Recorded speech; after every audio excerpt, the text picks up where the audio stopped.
Zaid bin Wahab rahimahullah berkata, aku sedang duduk bersama Umar bin Khattab, tiba-tiba Ibnu Mas'ud datang dan hadirin hampir-hampir menutupinya dan menghalangi Umar bin Khattab. Umar bin Khattab lagi duduk, khalifah.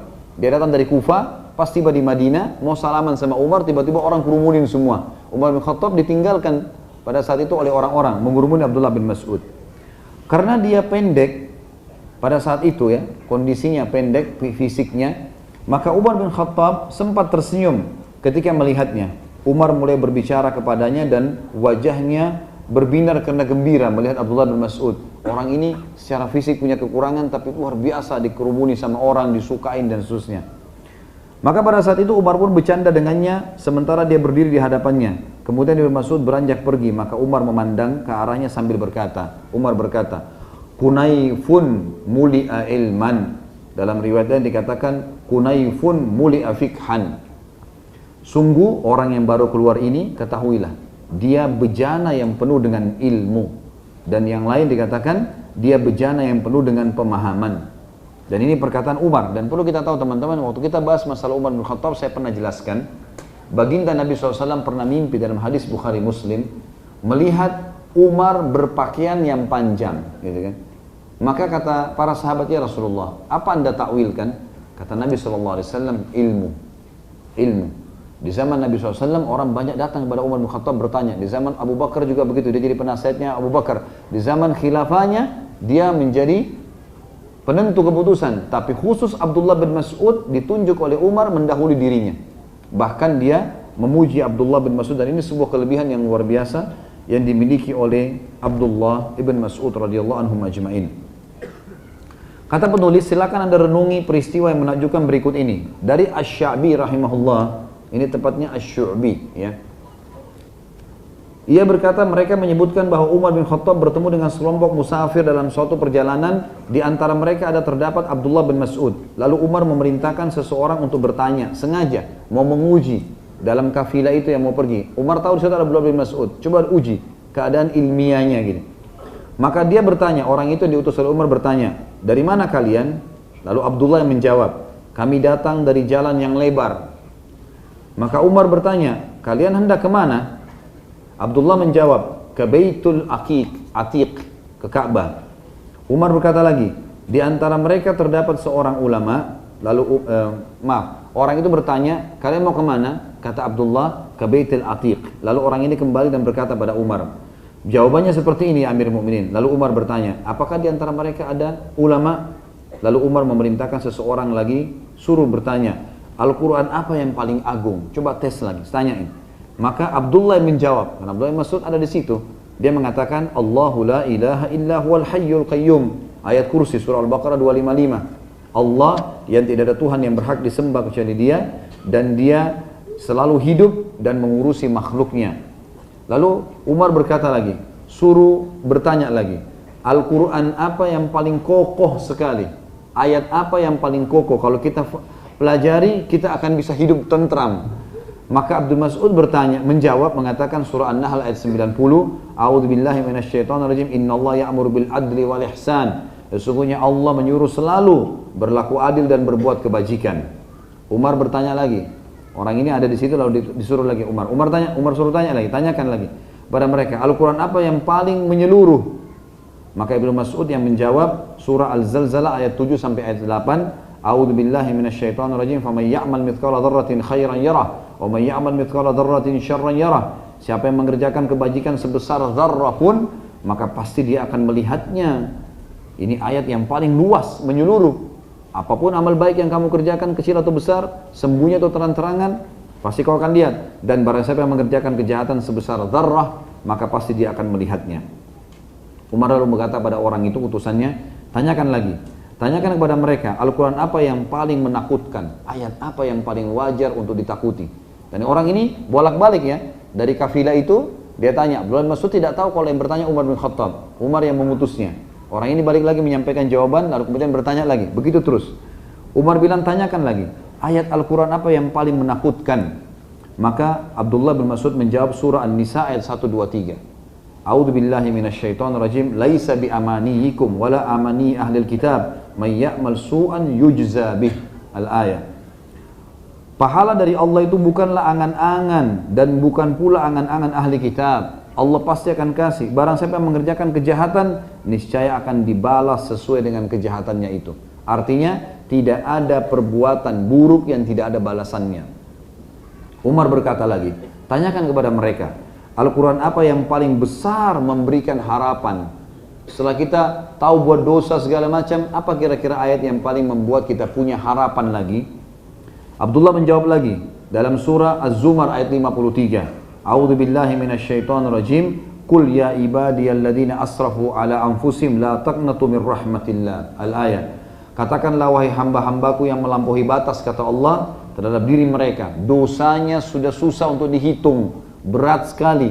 Mungkin semua dia sudah lakukan, sudah membunuh, sudah judi, sudah berzina, sudah berdusta, segala macam. Janganlah kalian putus asa dari rahmat Allah. Lanjutan ayat, innallaha yaghfiru dzunuba jami'a, karena Allah mengampuni semua dosa-dosa. Maka Umar berkata, tanyakan kepada mereka, apakah ada di antara mereka Abdullah bin Mas'ud? Maka mereka pun, kelompoknya Abdullah bin Mas'ud ini mengatakan, iya. Yang menjawab tadi adalah Abdullah ibn Mas'ud. Maka kata Umar, pantas bisa terjawab. Nah. Dari Habab bin Juwain rahimahullah, beliau berkata, ketika Ali datang ke Kufah, jadi di antara sahabat ini ada yang terkenal memang ulamanya, Umar bin Khattab, Abu Bakar, Uthman, Ali, ini 4 khulafaur rasyidin sudah jelas mereka adalah orang-orang yang terkenal dengan ulamanya sahabat. Tapi ada yang lainnya, Abdullah bin Mas'ud, Abdullah bin Umar dan seterusnya. Nah 4 orang ini, Abu Bakar, Umar, Uthman, Ali, di antara 4 khulafa yang paling suka lebih mendalami ilmunya dan mengetes ilmunya, apakah dia sudah faham atau mungkin ada di antara sahabat yang masih mau menyampaikan sesuatu, Umar sama Ali, 2 orang ini. Tadi sudah kita sebutkan Umar bagaimana dia mengetes Abdullah bin Mas'ud dan berusaha untuk mengorek ilmu darinya gitu. Apakah memang ada yang dia belum tahu dan Abdullah bin Mas'ud bisa tahu gitu kan. Mungkin kalau dia tanya langsung selalu Abdullah bin Mas'ud menolak. Kalau Umar mengatakan, hai Ibnu Mas'ud, sampaikanlah kepada saya apa yang kau ketahui. Ya Amir Mu'minin, Anda lebih tahu dari saya. Tapi kalau dia gunakan orang lain, selalu ada jawaban gitu kan. Maka Ali bin Abi Thalib juga melakukan hal yang sama. Dan Ali sama Umar terkenal. Mungkin karena itulah ya, kenapa Nabi SAW pernah berkata, hai Umar, hai Ali, kalau kalian berdua bertemu dengan Uwais Al-Qarni, mintalah agar beristighfar kepada Allah. Karena 2 orang ini selalu penasaran. Dan majlis mereka setelah jadi khalifah, selalu mencari cerita-cerita unik. Mana cerita unik nih? Cerita-cerita dari orang, mana yang unik, yang kira-kira sesuai relevansinya dengan aplikasi ayat dan hadis. Ali bin Abi Thalib dikatakan dari Habab bin Juwain rahimahullah, ketika Ali datang ke Kufah, dia didatangi oleh kawan-kawan Ibnu Mas'ud, maksudnya murid-muridnya. Ali bertanya tentangnya kepada mereka sehingga mereka merasa bahwa Ali sedang menguji mereka. Jadi Ali selalu tanya murid-muridnya, bagaimana menurut kalian ini, bagaimana ayat ini, bagaimana hadis ini, dan murid-muridnya semua menjawab. Sampai murid Abdullah bin Mas'ud mengira Ali sedang menguji mereka. Ali berkata, aku berkata tentangnya seperti apa yang mereka katakan dan lebih baik lagi. Dia membaca Al-Quran, menghalalkan halalnya dan mengharamkan haramnya. Seorang yang faqih dalam agama dan seorang yang mengetahui tentang sunnah. Lalu Ali bin Abi Thalib mengatakan, aku sebenarnya bertanya tentang ini semua karena aku tahu bahwasanya dia, Ibnu Mas'ud, lebih baik daripada aku. Dia membaca Al-Quran, menghalalkan halalnya, mengharamkan haramnya, seorang yang faqih dalam agama dan seseorang yang paling mengetahui tentang sunnah. Dari pengakuan Ali bin Abi Thalib yang terkenal dengan ulamanya sahabat memuji Abdullah ibn Mas'ud. Abu Ahwas juga meriwayatkan rahimahullah, kami datang kepada Abu Musa lalu aku mendapati Abdullah bin Mas'ud dan Abu Mas'ud berada di dekatnya.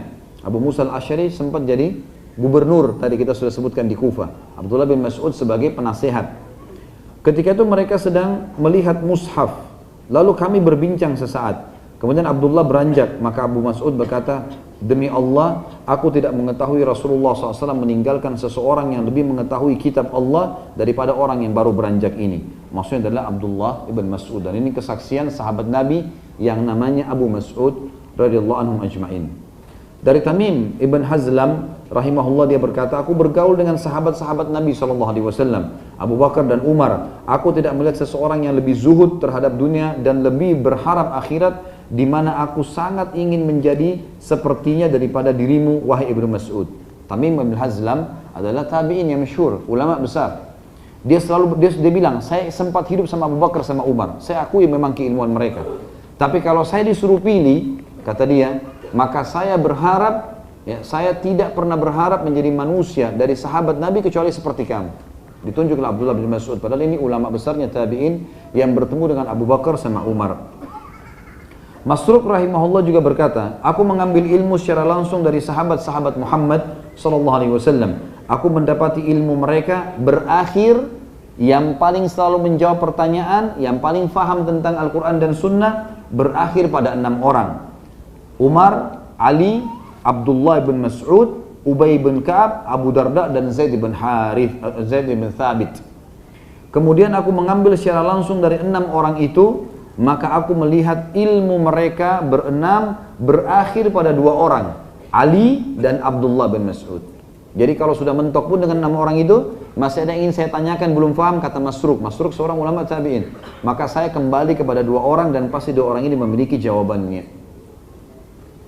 Masruq juga rahimahullah berkata, aku bergaul dengan sahabat-sahabat Muhammad SAW. Di antara mereka ada yang seperti telaga kecil yang menghilangkan dahaga 1 orang. Di antara mereka ada yang seperti telaga yang menghilangkan dahaga 2 orang. Di antara mereka ada yang seperti telaga yang menghilangkan dahaga 100 orang. Dan di antara mereka ada yang seperti telaga yang jika air hujan turun, maka ia menampungnya sehingga orang-orang mengambil air secara keseluruhan darinya. Dan aku melihat Ibnu Mas'ud adalah seluruh telaga-telaga itu.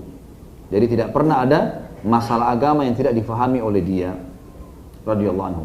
Dari Abu Ishaq rahimahullah berkata, aku mendengar Abul Ahwas rahimahullah berkata, aku melihat Abu Musa dan Abu Mas'ud ketika Ibnu Mas'udin, Abdullah bin Mas'ud wafat. Salah seorang dari keduanya berkata kepada yang lain, apakah menurutmu dia meninggalkan orang seperti dirinya? Maka kawannya menjawab, sepertinya tidak. Jadi Abu Mas'ud berkata kepada temannya Abu Musa al-Asy'ari, dua-duanya sahabat Nabi. Abu Musa al-Asy'ari pada saat itu gubernur Kufah, Abu Mas'ud lagi datang ke sana. Abdullah bin Mas'ud jadi penasihat di Kufah. Meninggallah Abdullah bin Mas'ud tahun 32 Hijriah. Maka dua-duanya waktu dimakamkan, Abdullah bin Mas'ud berkata satu sama yang lain, ada enggak orang kira-kira yang seperti orang yang meninggal ini sekarang? Yang dia tinggalkan, muridnya kah, temannya kah? Maka mereka saling menjawab satu sama yang lain, sepertinya tidak.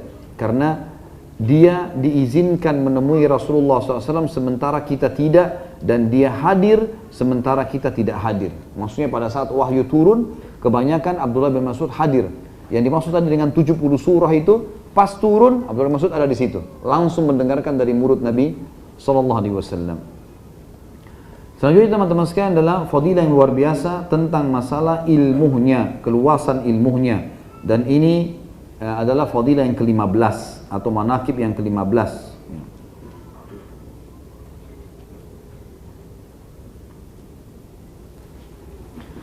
Kalimat-kalimat yang memenuhi hati dengan cahaya, kata penulis, atau kalimat-kalimat mutiara dari Ibnu Mas'ud, menandakan keluasan ilmunya. Disebutkan teman-teman sekalian, dari Ma'an rahimahullah, seorang ulama tabi'in berkata, Abdullah bin Mas'ud radhiyallahu anhu berkata, sesungguhnya hati mempunyai semangat dan kesungguhan, dan sesungguhnya hati mempunyai kemalasan dan penolakan. Dua-dua ada di dalam hati manusia. Maka manfaatkanlah pada saat ia lagi semangat dan bersungguh-sungguh, dan biarkan dia, jangan diikutin kalau dia lagi malas dan menolak. Ini kalimat hikmah, artinya pada saat lagi semangat menuntut ilmu, mau semangat sholat malam, maksimalkan di situ. Itu nanti akan merenggangkan waktu di mana dia malas. Jadi lama baru dia malas gitu, asal kita istiqomah. Kalaupun dia malas, jangan ikutin bisikannya. Sebuah kalimat hikmah. Dari Aun bin Abdullah juga rahimahullah, salah satu ulama tabi'in juga berkata, Abdullah bin Mas'ud radhiyallahu anhu berkata, "Laisal ilmu bikathratir riwayah, walakinnal ilmal khasyah." Bukanlah ilmu itu dengan banyaknya riwayat, banyak menukil riwayat-riwayat, tetapi ilmu yang sebenarnya adalah munculnya rasa takut kepada Allah. Al-Mundhir rahimahullah berkata, beberapa orang berbadan kekar datang kepada Abdullah bin Mas'ud sehingga orang-orang mengagumi kekuatan leher dan kesehatan fisik mereka. Maka Abdullah berkata, sesungguhnya kalian melihat orang kafir termasuk orang yang paling sehat jasmaninya dan paling sakit hatinya. Sedangkan kalian melihat seorang mukmin termasuk orang yang paling sehat hatinya dan mungkin sakit jasmaninya. Demi Allah, seandainya hati kalian sakit dan jasmani kalian sehat, niscaya kalian lebih rendah di mata Allah daripada kumbang. Kumbang kan ringan sekali. Maksudnya adalah ada orang kekar-kekar badannya datang, semuanya berotot luar biasa, sampai orang kagum melihat fisiknya yang bagus dan kekar dengan leher-lehernya yang kuat. Nah, biasa orang binaragawan atau orang yang kekar seperti itu. Maka Abdullah bin Mas'ud menunggangi keadaan waktu orang-orang lagi pada kagum, ini luar biasa nih, kuat badannya, fisiknya, Allah kasih kelebihan dan seterusnya. Abdullah bin Mas'ud mengatakan, menunggangi keadaan. Lalu beliau menasihati mengatakan, kalian akan temukan orang yang paling begini badannya kebanyakan seperti ini. Bukan beliau larang ya, tapi beliau ingin titip pesan di situ. Kebanyakan orang yang begini itu adalah orang-orang kafir. Orang mukmin jarang kalian temukan seperti itu. Ada tapi jarang. Kebanyakan orang-orang kafir. Kalian akan temukan fisiknya, jasmaninya paling sehat, tapi ruhnya mereka sangat kurus, ya. Dan kalian temukan orang mukmin terbalik, mungkin fisiknya biasa-biasa saja, tapi kalian temukan ruhnya sangat sehat, ya. Sehingga kapan dibutuhkan jihad, dibutuhkan pengorbanan, mereka bisa lakukan. Dan ketahuilah, kalau fisik kalian sehat, tapi ruh kalian kurus, gitu kan, maka kalian di mata Allah lebih rendah dan lebih ringan daripada kumbang. Nasihat dari Abdullah bin Mas'ud artinya supaya orang merendah dan berpikir tentang masalah mendahulukan gemuknya ruh daripada gemuknya fisik. Seperti teman-teman sekarang hadir di majelis ilmu, apa gunanya teman-teman? Ini sekarang apa yang sedang dilakukan? Duduk di majelis ilmu seperti ini, itu sama dengan, ini untuk ruh ya, ini untuk ruh kita. Ini sama dengan kalau kita lagi makan, kalau lapar, untuk mengenyangkan jasmani, jasad. Gitu. Nah ini sekarang kita sedang memberikan makan ruh kita. Jadi teman-teman, kalau orang gemuk ruhnya, sehat, kekar ruhnya, dan itu tidak ada yang bisa menggemukkan dan menyehatkan kecuali ilmu. Kalau sudah berilmu, bobotnya kuat, maka ruhnya akan kuat, gitu kan? Maka semua yang dihadapi oleh jasmani bisa dihadapi. Sakit, fisik, kalau ruhnya kuat bisa dihadapi. Cobaan bisa dihadapi. Apa saja bisa dihadapi sama dia. Tapi kalau jasmaninya kuat tapi ruhnya kempes, sakit, banyak sekali hal yang dia tidak bisa hadapin. Tidak bisa dihadapin cobaan, walaupun dia kuat, tapi mudah menangis, mudah putus asa. Ya. Dan ini sebuah nasihat yang luar biasa agar seseorang selalu fokus untuk menggemukkan ruhnya, nanti diikuti dengan jasadnya. Abdullah juga radhiyallahu anhu mengatakan, di setiap kebahagiaan ada kesedihan. Ketahuilah, itu pasti partner. Jangan pernah mengkhayal teman-teman selalu bahagia, senang terus, ketawa terus, enggak. Kita hari ini ketawa, besok ada sedih. Sebagaimana ada muda, ada tua. Ada malam, ada siang, ada hidup, ada mati, ada dunia, ada akhirat. Kata Abdullah bin Mas'ud, ketahuilah, di setiap kebahagiaan, kalau sekarang kita bahagia, nanti ada kesedihan. Sebuah rumah tidak berisi kebahagiaan kecuali diisi pula dengan kesedihan. Itu pasti terjadi. Kalimat mutiara. Jadi jangan sampai terus kita mengkhayal akan selalu ketawa, senang. Enggak. Sehingga akhirnya pada saat senang kita bersyukur, kalau ada cobaan kita tidak bersabar atau kita tidak bersyukur juga, gitu kan. Ini peringatan. Dari Ad-Dahhak ibn Muzaim rahimahullah berkata, Abdullah juga radhiyallahu anhu berkata, tidak seorang pun dari kalian kecuali dia adalah tamu dan hartanya adalah pinjaman. Kalian di dunia ini tamu semuanya. Buka mata bangun waktu baru lahir, udah ada semua nih. Sudah ada udaranya, ada cahayanya, ada pohon-pohonnya, ada semua kehidupan. Tinggal hidup, jalan, gitu kan. Kemudian menikmati apa yang ada. Ini semua, kata Abdullah bin Mas'ud, tidak seorang pun dari kalian kecuali dia adalah tamu sebenarnya di sini. Dan apa yang dia miliki hartanya pinjaman dari Sang Pencipta Allah. Tamu pasti pergi dan pinjaman harus dikembalikan kepada pemiliknya. Apapun itu, mobil, harta, semua ini kita akan tinggalkan, meninggal akan dikembalikan. Allah wariskan kepada siapa yang Allah ingin wariskan, gitu kan? Ditentukan kendaraannya, mobilnya, segala macam, rumahnya akan diwariskan. Tinggal dia kembali kepada Allah, tamu akan kembali. Ini juga kalimat mutiara dari beliau radhiyallahu anhu. Dari Abdurrahman bin Abdullah bin Mas'ud, anaknya Abdullah bin Mas'ud yang pertama yang saya bilang Abdurrahman, dan ini terkenal juga sebagai seorang ahli ilm yang belajar dari ayahnya. Dari ayahnya bahwasanya Ibnu Mas'ud ya, didatangi oleh seorang laki-laki lalu berkata, wahai Abu Abdurrahman, katakan kepadaku beberapa kalimat yang menyeluruh dan bermanfaat. Nasihat ya, aku mau tahu. Tapi kalimat ini usahakan pendek, cuma padat, semuanya berisi nasihat yang bermanfaat, menyeluruh. Kata Abdullah, la tusyrik billahi syai'a, wazul ma'al Qur'ani haitsu zal, Wa man ja'aka bil haqqi faqbal minhu wa in kana ba'idan baghidan. Wa man ja'aka bil batili fardudhu alaihi wa in kana habiban qariban. Nasihat yang luar biasa beliau katakan, janganlah engkau mempersekutukan Allah dengan sesuatu. Minta apa-apa, takut, bergantung hanya kepada Allah. Enggak ada jimat, enggak ada pohon keramat, enggak ada kuburan yang dikultuskan, langsung kepada Allah. Jangan sekutukan Allah dengan satu. Dan berjalanlah bersama Al-Quran di mana ia berjalan. Artinya, semua perilakumu, gerak-gerikmu sesuai dengan Al-Quran. Kalau kau mau jalan, mau pakaian, mau bergaul, mau mencari pendapatan, apa saja, selalu hubungkan dengan Al-Quran. Al-Quran bolehkan lakukan, tidak jangan. Orang yang datang kepadamu dengan membawa kebenaran, terimalah kebenaran itu darinya sekalipun dia orang jauh yang engkau benci. Jauh dan kau tidak suka dia, tapi ucapannya benar, terima. Dan orang yang datang kepadamu membawa kebatilan, jelas-jelas yang dia sampaikan itu adalah maksiat kepada Allah, tolaklah kebatilan itu darinya sekalipun dia orang dekat dan engkau sangat mencintainya. Artinya, jalanlah di atas hukum Allah. Benar-benar salah-salah. Abdullah juga radhiyallahu anhu berkata dalam nasihat yang lain, al-haqqu sakilun mari'un wal batilu khafifun wabi'un wa rubba syahwatin turithu haznan tawila. Kebenaran itu memang berat, namun nikmat. Benar, kita benar, sering diserang orang dan sebagainya, berat, tapi nikmat. Kita coba pertahankan agar kenikmatan. Sedangkan kebatilan itu ringan, gampang menipu orang dan seterusnya, namun menyakitkan. Maksudnya efeknya nanti menyakitkan. Betapa banyak syahwat yang mengakibatkan kesedihan yang berkepanjangan. Makna kalimat beliau yang terakhir adalah, semua dosa yang dilakukan akan mendatangkan penyesalan dan itu akan panjang. Makin banyak dosa dilakukan, maka makin panjang hukumannya. Saya pernah bilang teman-teman, orang zina 1 jam misalnya, maka sudah cukup Allah coba dia dengan 2 bulan sakit, 3 bulan sakit. Padahal tadi akibat dari 1 jam berbuat dosa. Mungkin dia melihat yang haram 1 kali. Sudah cukup Allah subhanahu wa ta'ala membuat matanya buram sekian tahun misalnya. Jadi akibatnya besar. Kata beliau ingin menitipkan pesan di sini. Berapa banyak orang yang tidak menyadari bahwasanya akibat dari syahwat yang salah karena berbuat haram mengakibatkan kesedihan yang berkepanjangan.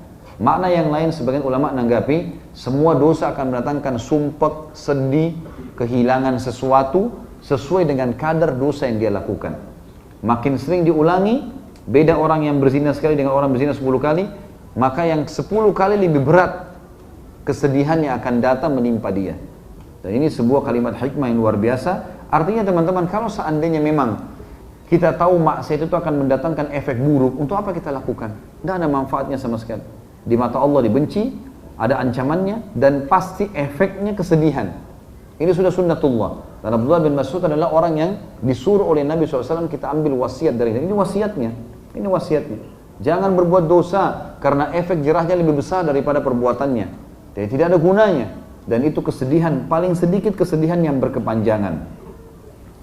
Ambas bin Uqbah rahimahullah, salah satu juga ulama tabi'in, muridnya Abdullah bin Mas'ud berkata, Abdullah bin Mas'ud pernah berkata, wallahi alladhi la ilaha illahu ma ala wajhil ardi syai'un ahwaju ila tuli sijni minal lisan.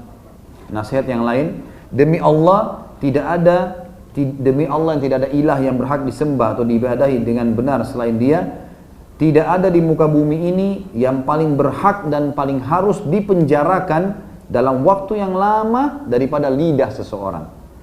Artinya bicara yang penting. Kalau enggak, diam. Soalnya sabda Nabi SAW, siapa yang beriman pada Allah dan akhir, dia harus mengucapkan yang benar atau dia diam. Jadi ini nasihat juga. Berapa banyak orang masuk neraka karena lisannya. Sibuk berbicara ini, berbicara tidak ada ilmu, tidak ada manfaat, sampai hanya masuk ke gunjing, ke fitnah dan seterusnya. Wasiat beliau, tidak ada sesuatu. Demi Allah, ini wasiat beliau yang kita dianjurkan Nabi SAW untuk ambil, yang lebih pantas dipenjarakan lebih lama daripada lisan seseorang. Abdurrahman bin Abdullah bin Mas'ud, anaknya kembali mengatakan, rahimahullah, dan ayahnya radhiyallahu anhu, ia berkata, ayahku pernah berkata, idza dhahara az-zina war riba fi qaryatin udhina bihalakiha. Ketahuilah, jika zina dan riba telah mewabah di suatu kampung atau tempat, maka tidak lain kecuali tanda kebinasaannya. Ini Allah musta'an. Kita sekarang luar biasa ya. Dan teman-teman sekalian, apapun yang menjadi penyebab umat-umat sebelum kita disiksa, ada semua sama kita nih. Kaum Lut disiksa kenapa? Homoseksual. Di mana-mana homoseksual, bahkan banci-banci di orbit. Baik, ada kaum saleh karena curang di timbangan. Berapa banyak orang yang curang dengan kita sekarang di tingkat kita di pasar? Banyak orang mungkiri perintah-perintah nabinya, Nabi Nuh dibinasakan. Banyak orang yang mungkiri perintah Nabi SAW. Dan hampir semua penyebab disiksanya kaum sebelum kita ada sama kita nih sekarang. Jadi para ulama mengatakan kalau bukan rahmatnya Allah pada umat Muhammad SAW, mungkin sudah binasa nih. Atau bukan mungkin orang-orang soleh di antara mereka yang mempertahankan kemurnian ajaran Islam, maka mungkin sudah dibinasakan. Bayangkan Abdullah bin Mas'ud mewasiatkan buat umat, dan beliau adalah sumber inspirasinya umat ini, pencerah umat ini, sebagaimana Nabi bilang ambil wasiat dari Ibnu Mas'ud, kalau zina dan riba tersebar di satu kaum, pasti sudah terizinkan, sudah terbuka dari langit pintu untuk membinasakannya. Dan ini kita lihat Allah musta'an, riba di mana-mana, kemudian juga zina di mana-mana. Berarti kalau kita hilangkan dua masalah ini, kita hilangkan riba dan hilangkan zina, artinya kalaupun ada terjadi adalah segelintir orang yang juga tetap dikejar untuk diingatkan, maka insya Allah kehancuran akan diangkat, tidak jadi terjadi. Kemudian selanjutnya Abu Ubaidah rahimahullah berkata, Abdullah juga berkata, barang siapa di antara kalian yang bisa menjadikan harta simpanannya di langit, bukan di bumi, sehingga tidak dimakan rayap atau tidak dijangkau oleh pencuri, hendaklah ia melakukannya. Karena hati seseorang itu selalu bersama dengan harta simpanannya. Bahasa yang tinggi sekali. Artinya siapa yang mau betul-betul hartanya tersimpan aman, nggak akan ada pencuri yang ambil, nggak akan dimakan oleh rayap. Kalau zaman dulu mereka tidak punya tempat simpanan. Taruh di atap rumah biasanya dimakan oleh rayap juga. Kalau ada kertas atau seterusnya surat-surat wasiat, itu bisa dimakan oleh rayap. Taruhlah di langit. Maksudnya infakkan di jalan Allah. Maka sama saja kamu sedang nabung di langit, tidak akan dijangkau oleh pencuri, tidak akan pernah juga dimakan oleh rayap. Maka lakukanlah, karena hati seseorang selalu bersama dengan harta simpanannya. Dari Al-Qasim rahimahullah berkata, seorang laki-laki berkata kepada Abdullah bin Mas'ud, wahai Abu Abdurrahman, berikanlah aku wasiat. Karena memang Nabi suruh kita ambil wasiat darinya. Jadi nasihat-nasihatnya apa? Abdullah berkata, liyasa'uka baituk, waqfuf lisanak, wabki ala dzikri khati'atik. Hendaklah engkau selalu merasa cukup dengan rumahmu yang sudah ada sekarang. Sudah ada rumahmu, kontrak atau tidak, selalu merasa bersyukur dan cukup. Gitu. Boleh dikembangkan, tapi jangan sampai pungkiri nikmat itu. Kemudian tahanlah lidahmu, jangan berbicara kecuali yang bermanfaat saja buat kamu. Dan menangislah ketika mengingat kesalahan-kesalahanmu. Abdullah bin Yazid juga berkata dari Abdullah radhiyallahu anhu, dia berkata, solat kalian lebih lama dan kesungguhan kalian lebih kuat dari para sahabat Rasulullah SAW, tetapi mereka lebih utama daripada kalian. Ibnu Mas'ud ditanya, dengan apa? Dia menjawab, mereka lebih zuhud terhadap dunia dan lebih mengharapkan akhirat daripada kalian. Jadi Abdullah bin Mas'ud lihat para tabi'in, murid-muridnya, kalau sholat luar biasa, sedekah luar biasa. Bahkan Abdullah bin Mas'ud memberikan kesaksian, kalian lebih banyak loh ini sebenarnya perilakunya dari para sahabat Nabi. Saya lihat dua-dua generasi ini, tapi mereka melebihi kalian. Apa kelebihannya? Karena mereka lebih zuhud dengan dunia, artinya mereka tidak mengejar dunia itu menjadi target, dan juga mereka lebih mengharapkan akhirat. Artinya nasihatnya buat orang yang datang setelah para sahabat, hati-hati dengan masalah dunia ini, jangan sampai bunuh-membunuh, rebut-merebut karena jabatan, karena harta, warisan dan seterusnya, tapi dahulukanlah akhirat, zuhudlah. Ya, karena itu semua tidak ada yang dibawa ke akhirat. Riwayat yang lain menyebutkan dari Zadan, dari Abdullah bin Mas'ud radhiyallahu anhu, ia berkata, seorang hamba dihadirkan di hari kiamat, kata Abdullah bin Mas'ud nasihatnya, maka dikatakan kepadanya, tunaikanlah amanah yang pernah dipikulkan kepadamu. Lalu dia menjawab, dari mana wahai Rabbku? Dari mana amanah itu saya bisa jalankan? Amanah itu sudah saya tinggalkan di dunia, sementara dunia telah pergi. Lalu dunia itu diwujudkan dalam bentuknya pada saat dia mengambilnya di dasar neraka Jahannam. Jadi Allah datangkan dunia ini karena neraka Jahannam jauh lebih besar, berlipat-lipat. Bumi ini dibandingkan dengan neraka seperti pasir, gitu kan? Atau dibandingkan surga seperti pasir, dunia ini semuanya, gitu. Jadi sangat besar. Allah mengatakan tentang surga dalam Al-Imran 133, A'udzubillahi minasyaitonir wasari'u ila magfiratin min rabbikum wa jannatin arduhas samawati wal ardu idza lil muttaqin. Bergegaslah kalian kepada pengampunan Tuhan kalian dan kejarlah surga yang luasnya seluas langit dan